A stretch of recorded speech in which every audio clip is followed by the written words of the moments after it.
अस्सलामुअलैकुम वरहमतुल्लाहि वबरकातुहू। मैं हूं कारी फैसल शफीक और आप देख रहे हैं जॉइन ऑनलाइन कुरान इंस्टीट्यूट से ट्रेन द टीचर्स ट्रेनिंग। अल्हम्दुलिल्लाह हमने प्रीवियस लेक्चर्स में अलिफ से लेकर काफ तक तमाम हरूफ को डिटेल से डिस्कस कर लिया है। आज का हमारा मौजू है लाम, मीम और नून, नेक्स्ट 3 लेटर्स। तो आइए चलते हैं और डिस्कस करते हैं कि इन हरूफ को हम किस तरह से रीड कर सकते हैं और कैसे प्रोनाउंस कर सकते हैं और इनसे मुतालिक डिटेल्स क्या हैं। तो शुरू करते हैं। आज का हमारा लेटर है लाम। इस लेटर को हम क्या कहेंगे? इस शक्ल को लाम बोलते हैं। और इसको रीड कैसे करेंगे? लाम लाम। इसको रीड करते वक्त आपने अपने माउथ को ओपन रखना है और इसको आपने नेजल साउंड के साथ नहीं पढ़ना, मतलब आवाज को नाक में ले जाके नहीं पढ़ना, जैसा कि लाम ला और लाम। उम्मीद है आपको डिफरेंस समझ आ गया होगा। और इसको भी हम स्ट्रेचिंग साउंड के साथ ही प्रैक्टिस करते हैं, क्योंकि अगर हम लेटर्स को स्ट्रेचिंग साउंड के साथ प्रैक्टिस नहीं करेंगे तो कुरान मजीद में जब हम इन हरूफ को स्ट्रेच करते हैं तो वहां पे हमारे लिए प्रॉब्लम होता है, जैसा कि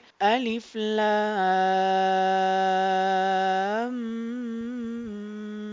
मीम। अब देखें, अगर यहाँ पे हमने इसको स्ट्रेचिंग साउंड के साथ प्रैक्टिस नहीं किया होगा तो वहां पे हमारे लिए मसला होगा, हमारे साउंड में वाइब्रेशंस आएंगी, हमारी आवाज के अंदर कपकपाहट होगी। तो इसलिए हमने यहाँ पे लेटर्स को अच्छी तरह से प्रैक्टिस करना है। तो ये बड़े आसान लेटर्स हैं, इनको हम क्विकली रीड करते हैं। लाम को हमने डिस्कस कर लिया है कि कैसे रीड करना है, इसकी शेप ये वाली है, इसको आपने याद रखना है। और अब हम देखते हैं इसका पॉइंट ऑफ प्रोनाउंसिएशन क्या है। ये शेप आपके सामने शो हो रही है लाम की, और यहाँ पे एक पिक्चर भी दी हुई है जिसमें आपके टीथ्स के पीछे येलो कलर नजर आ रहा है। इसका मतलब ये है कि आपने अपनी टिप ऑफ टंग को टच करना है अपर फ्रंट 8 टीथ के गम्स के साथ। ठीक है, अगर आप देखेंगे ये येलो कलर, तो ये अपर फ्रंट 8 टीथ के पीछे बैक साइड में शो हो रहा है। That's mean the point of pronunciation of this letter लाम is tip of tongue touches with the gums of upper front 8 teeths. मतलब हमने अपनी जुबान की नोक को ऊपर वाले 8 दांतों के पीछे गम्स के साथ, मसूड़ों के साथ टच करना है तो लाम अदा होगा। ओके,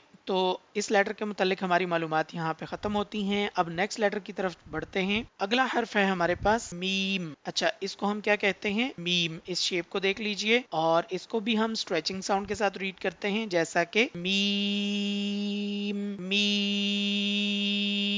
इसको भी आपने नेजल साउंड से नहीं पढ़ना, जैसा कि मी मी और मी और मी। सो इसका करेक्ट साउंड है मी विदाउट नेजल साउंड के। और इसको भी हम स्ट्रेचिंग साउंड के साथ पढ़ेंगे, क्योंकि ये हरूफ कुरान मजीद में बहुत ज्यादा इस्तेमाल हो रहे होते हैं जहां पे हमने इनको स्ट्रेचिंग साउंड के साथ पढ़ना है, जैसा कि सूरतुल बकरा की पहली ही आयत में अगर आप देखें तो अलिफ लाम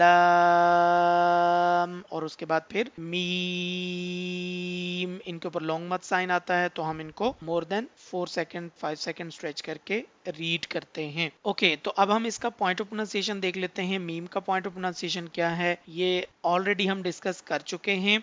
मीम का point of pronunciation previous letters में बा में, अगर आपको याद हो तो हमने डिस्कस किया था by joining both lips together. अगर हम दोनों लिप्स को आपस में ज्वाइन करें तो बा अदा होता है, तो इसी तरह से यहाँ पे मीम भी अदा होता है। दोनों होंठों को आपस में मिलाने से मीम अदा होता है by joining both lips together. Okay, तो मीम के मुतालिक भी हम जान चुके हैं। अब हम देखते हैं लास्ट लेटर आज के लेक्चर में जो हम डिस्कस करने जा रहे हैं वो है नून। इस लेटर को हम क्या पढ़ेंगे? नून पढ़ेंगे। तो इसको भी हम स्ट्रेचिंग साउंड के साथ रीड करेंगे। कैसे? नून नून। ठीक है, इसके अंदर भी बहुत ज्यादा नेजल साउंड नहीं आएगा, जैसा कि नू।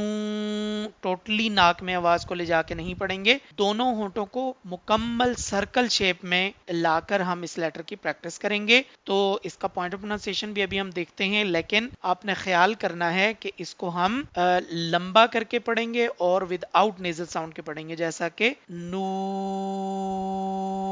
ओके, तो अब हम देखते हैं कि इसका पॉइंट ऑफ प्रोनाउंसिएशन क्या है। मीम के बाद नेक्स्ट लेटर है हमारे पास नून। तो यहाँ पे देखिए, आपको नजर आ रहा होगा, यहाँ पे टीथ्स दिए हुए हैं और यहाँ पे जुबान टच हो रही है टीथ्स के साथ। यहाँ पे एरोज के निशान आपको नजर आ रहे होंगे, दैट्स मीन कि इसमें हम 6 टीथ्स को यूज करेंगे। ये एरोज हमें ये शो करते हैं, तीर के निशान हमें ये शो करते हैं कि जुबान की नोक को हमने ऊपर के 6 दांतों के साथ मिलाना है, टच करना है, ऊपर के 6 दांतों के पीछे गम्स के साथ। तो नून का पॉइंट ऑफ प्रोनाउंसिएशन क्या हुआ? Tip of tongue touches with the gums of upper front 6 teeth, कि जब हम अपनी जुबान की नोक को ऊपर वाले 6 दांतों के पीछे गम्स के साथ टच करेंगे तो नून अदा होगा। और इसको अदा करते वक्त आपने इस बात का बहुत ज्यादा ख्याल करना है कि आपके दोनों होंठ गोल होने चाहिए, नून फुल सर्कल शेप में होने चाहिए, राउंड शेप में होने चाहिए। अगर आपके लिप्स गोल नहीं होंगे तो आवाज आएगी नॉन, नो और नू, तो नू आवाज आनी चाहिए। ठीक है, तो इसकी भी आपने अच्छी तरह से प्रैक्टिस करनी है। आई होप कि आपको आज के तीनों लेटर्स की अच्छी तरह से समझ आ चुकी होगी। इंशाल्लाह नेक्स्ट लेक्चर्स में रिमेनिंग लेटर के साथ फिर से हाजिर होते हैं। तब तक के लिए अस्सलाम वालेकुम।